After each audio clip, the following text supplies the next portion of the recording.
Adam Smith said in the 18th century that a moral being is an accountable being. An accountable being. That means the moral person is the one who has to give an account of himself, who's capable of giving an account of himself, and who will be accounted for. The notion of spiritual capital is partly the notion that you understand, that you and I understand, that one day we're going to be called to account for our activities.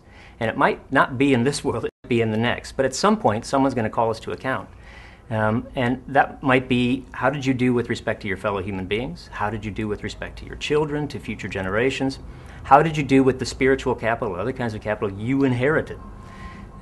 That is an important part of introducing a kind of accountability that goes far beyond just compliance with this or that set of regulations or rules.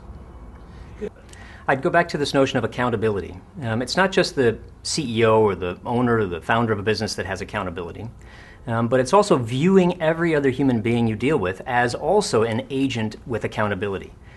These are not mere pawns that you can substitute one for another, but instead these are human beings with their own projects and their own lives, and they're the people who depend upon them.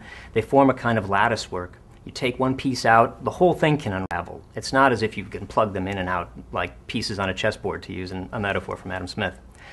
So the notion of accountability is one that is not just in me, but it's recognizing it in you as well. So now we form a community of accountable beings. That can very deeply, I should say, should very deeply inform the conception of what I am as a businessman, or what I am as an entrepreneur, what I am as somebody engaging in commerce or in markets of various kinds of exchanges. In that case, it's not viewing profit as merely making more money for myself, but rather it's engaging a kind of joint enterprise with other people who are worthy of dignity and concern just like me. And having a conception of spiritual capital, even if it's not a conscious conception, that's an important point to make. I don't think it means that every businessman or every person has to have a deep, perfectly worked out, exhaustive philosophy of spiritual capital. That's not it.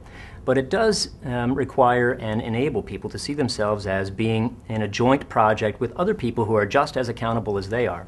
That changes the dynamic of the enterprise of business, and it can imbue it right from the very beginning with a sense of joint moral enterprise.